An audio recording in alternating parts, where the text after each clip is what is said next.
right, so we've been looking at trend lines and writing equations, so we're going to do a little practice with notes today. On Friday, you're going to have a test over scatter plots, so please, if you have any questions, please send them my way. So tomorrow for y'all, because I'm making this video before the day. So if you have questions, please ask them, because you do have a test on this on Friday. I am taking these notes for a grade. I have created a forms for you to type your answers into it. We're doing it together, so it's a free 100. It needs to be turned in today. So today is Thursday, the 14th, I believe. Sorry. All right, so we're starting on the paper that is the matching. All right, so let's look. All right, so this one, so our equations are y equals mx plus b. So we're going to look at this one. If I extend my line, looks to be crossing about maybe 4. No, probably less than that. Maybe about 3. This b, if I extend it, it's definitely be a negative. So I'm just going to put negative because they didn't give us enough. And this is going to cross. It's kind of going up there pretty high, so I'm going to say maybe about 650. Sorry, you can't see that. I'm just going to leave that as negative because I don't have enough to extend it. My slope, I'm just going to start with, is positive. If I need to look more closely at it, I will. This slope is negative. And this slope is, that slope is positive. I'm sorry. Whew. It's been a long day. Negative, sorry. And we know that if I start like I'm reading a book from left to right, and if my finger goes down the line, like a slide, it's negative. If it goes up, like a ladder, it's positive. So I'm going to look at my 3. My first one has a positive. So we have a slope that's positive. So it's one of these two. And it has a negative b. So this one is going to match number 2. And then let's look at letter B. So this one has a positive slope. That's the only positive slope left. And has a b at 2.5, which I said was about 3. So this is going to match. So that's letter B.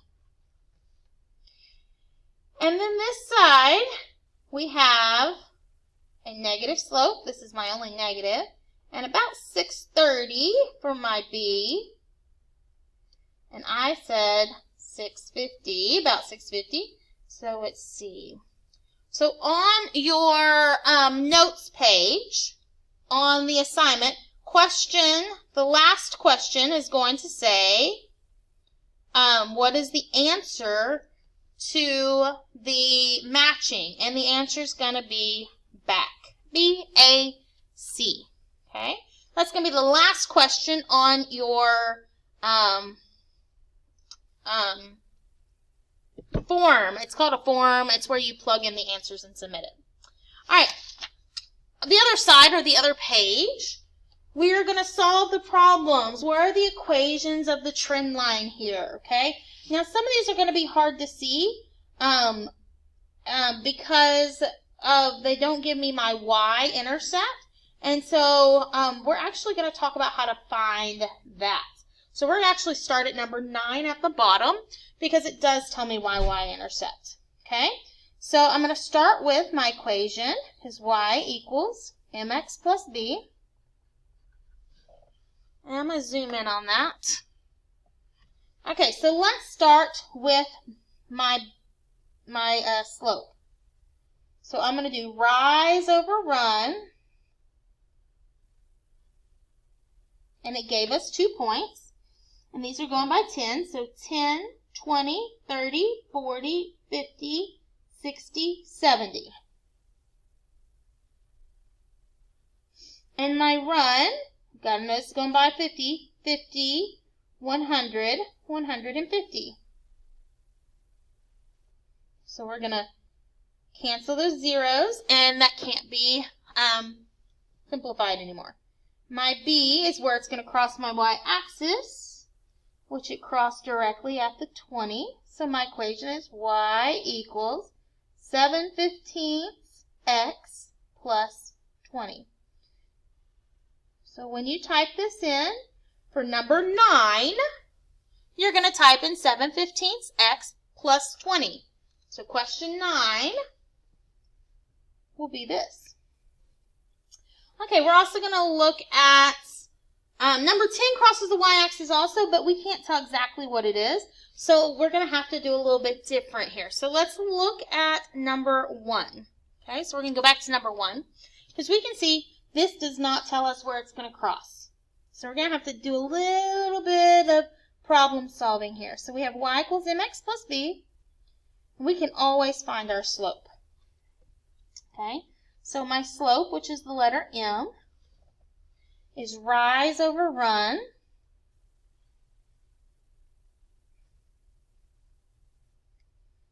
Rise over run. So I'm rising 1, 2, 3, 4, 5, 6, 7. So I went down 7, so negative 7. And these are going by 5, so 5, 10. Okay? Great, we have a slope, but we don't know that y-intercept. So I'm going to have my in-class people then discuss, okay, any suggestions. And some of the suggestions I will probably get just from knowing my students and from previous years is they're going to say, extend the graph out. Great idea. But when we're really trying to go for accuracy here, that might not be the best thing. And so I might have one or two who might say, well, we can use those points. And that's what we're going to do. So we're going to pick a point. So we're going to pick this point here. This point, the x value is 5, and the y value is 7. That is an x and y. And then I'm going to ask my students to think about it from there. Well, and I'm hoping some people will look at it and say, wait, there's an x and there's a y in my equation. Nice! An x and a y in the equation. So that's what we're going to do. We're going to plug that in. So I'm going to plug in my y of 7. I know my slope is negative 7/10. My x is 5. And I don't know my b. That's my whole point, so I'm going to leave it as b. Well, that's great, but that still doesn't give me my b. So I'm going to do a little working.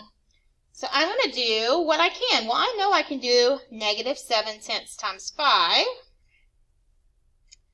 Okay, negative 7/10 times 5. So that gives me 7, and this together is 3.5. And then I'm going to divide, not divide, sorry. I have 3.5 plus b, so I'm going to subtract both sides by 3.5. This cancels, and my b is 3.5. So there's my m, and there's my b. So my equation for number 1 is y equals negative 7/10 x plus 3.5.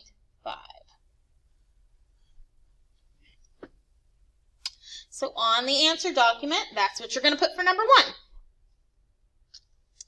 Number 2. All right, let's look at this one. So I'm going to start by finding my slope. So rise over run. So I'm going to rise. These are going by 20. So 20, 40, 60, 80, 100. So I rose 100. And I ran 20, 40, 60, 80. This is going to simplify to 5/4. So I'm going to actually leave it at 5/4 for now. If you want to go ahead and change it to 1.25, you can. Again, I can't tell where it's crossing, so I'm going to pick a point. And I'm going to pick this one down here. You can choose either point. It actually doesn't matter. So this point, the x value is 40. The y value is 0. I chose that point because that 0 is going to help us actually. So y equals mx plus b. Well, I have a y now. My y is 0. My m is 5/4. My x is 40 plus b. All right. So I'm going to do what I can first. So I'm going to do 40 times 5/4. As always, you're allowed to use a calculator if you want. But this together is 50. To get b by itself, I need to subtract 50 from both sides. So b equals negative. Sorry, I switched sides on y'all. Shouldn't have. 0 minus 50 is negative 50. And these cancel, leaving me with a b. So now I have a slope and a y-intercept. So question number 2, the equation is y equals m, which is 5/4, x plus b, so minus the 50. And that's my equation for my second problem. All right, let's go to number 3. Number 3. All right, so I'm going to start with finding my slope.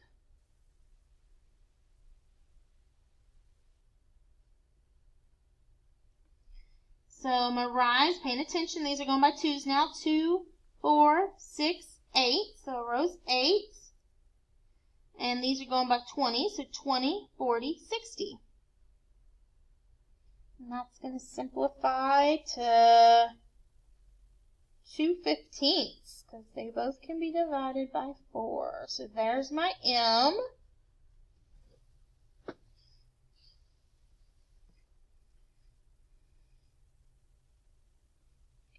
All right, so now I'm going to do y equals mx plus b.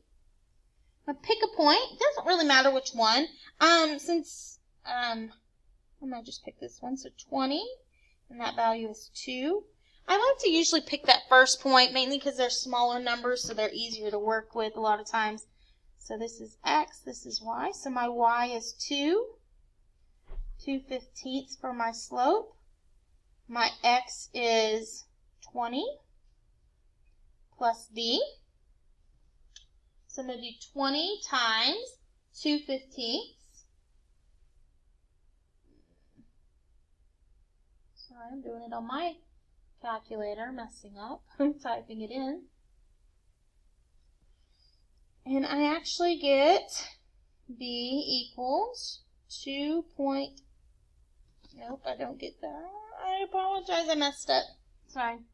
Bring down my 2. My 2/15 times 20 is going to be 2 2 2/3. A little bit harder because it's got fractions in it. I subtract 2 2/3 from both sides. Cancel, and so my b here is going to be a negative 2/3. So my equation for number 3 is y equals my m, 2/15, x minus 2/3. That one was kind of a tricky one. It was a little bit harder. Oops, sorry. Tilted my paper. So for number 3, that's what you'll put. All right, let's look at number 4. And find my slope. Rise over run.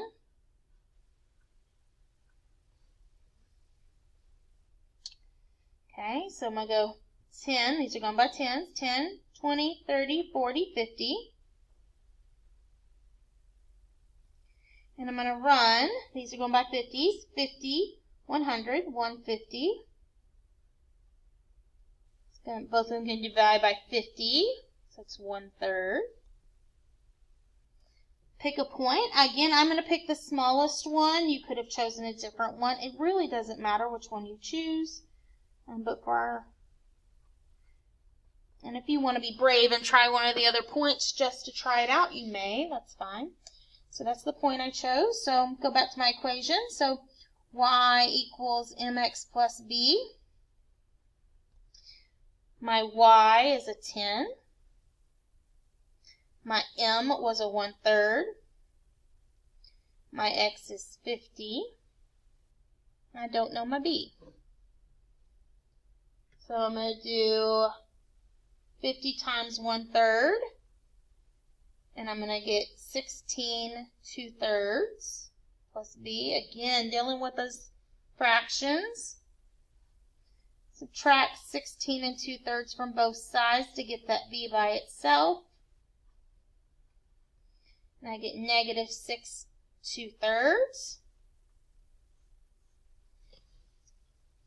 So number 4's equation is y equals my m, which is 1/3, x minus 6 2/3. Now, if you are typing this in on the computer, then there is a fraction bar on that computer, and I can show you at the end of this video how to do the fraction bar. All right, let's look at number 5. And no, we're not going to be doing all of these. I just needed some examples to look at. All right, let's look at number 5. All right, let's have our slope, rise over run. So these are going by 10, so 10, 20, 30, 40, 50, 60, 70. My run is 20, 40, 60. Oh, these are going by 20, so 20, 40, 60, 80, sorry. That's going to simplify to 7/8 for my slope for number 5. So y equals mx plus b. So I'm going to plug in a point, so I'm going to do, this point is 20, 20. So my y is 20. My m is 7/8, so times x, which is also 20. So I'm going to do 7/8 times 20.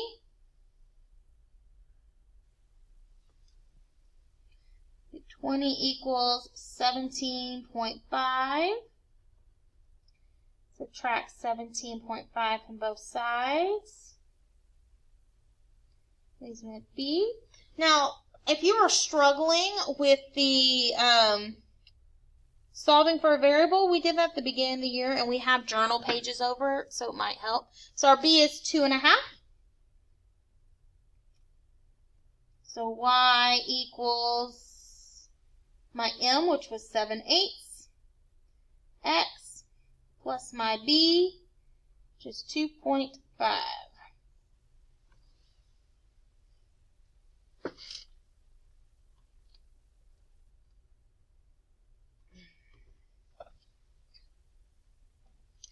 All right, we are stopping there. So the way this is broken down is it has question 1's slope, question 1's y-intercept, question 1's equation. And then it has the same thing for 2, 3, 4, and 5.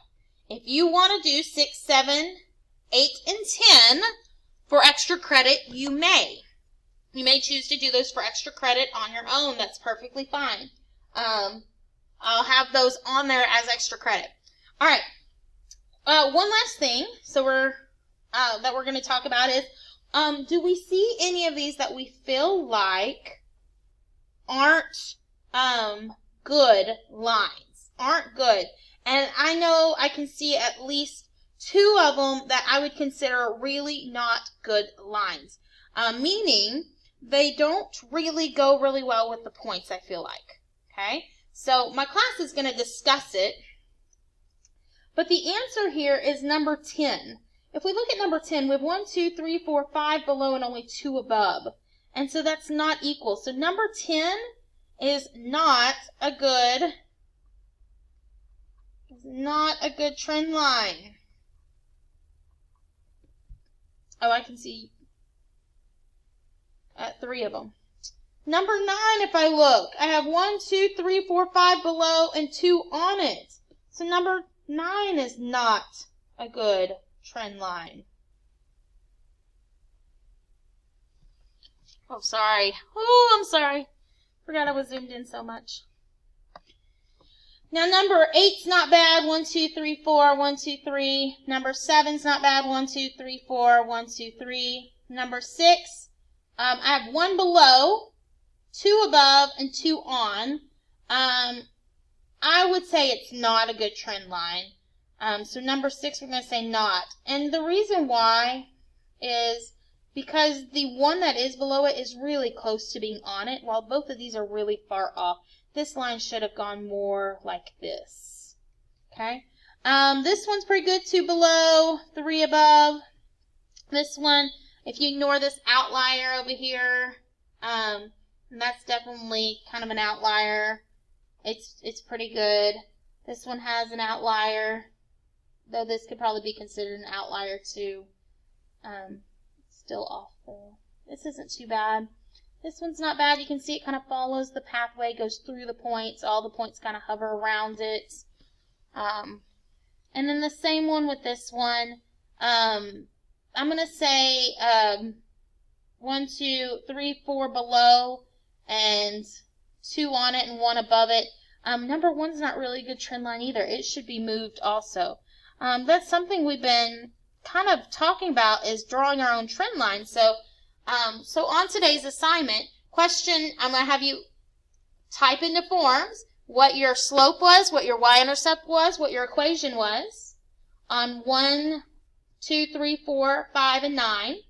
And then I'm going to have you tell me which ones were not good trend lines. And your numbers should be number 1, 6, 9, 10. 1, 6, 9, and 10 were not good trend lines. And then the last question is going to ask you, what were the answers to the back side? Okay? All right, so this is what your form looks like. This is called a form, by the way. It's the program we use, Forms, where you're going to type your answers. But notice you're going to enter your answer here. You're looking at the teacher side of it. When I add an answer, this pops up. Okay? This pops up. This allows me to type math. It allows me to type x and y and x squared and x to anything I want, and pi and fractions. All right? So if I hit the fraction button, look, it creates a fraction for me. So I can do 2, 3. If I have a mixed number, I can do 2 space and then my fraction, 2 thirds. Okay? So that's how we do fractions. Be sure you do it correctly. If you type, so what I just did, I did 2, and then I hit the / and it automatically created a fraction. I think if you do the divide button also, if you have a keypad, that also does it. So that's how you would do fractions. All right, so if you have any questions, this is due today. I have a lot of you turning things in late, and I'm taking late points off. So please, I don't mind texting parents. It just gets really hard texting that many parents that often. So please, let's get this turned in today. Y'all have a great day, and God bless y'all.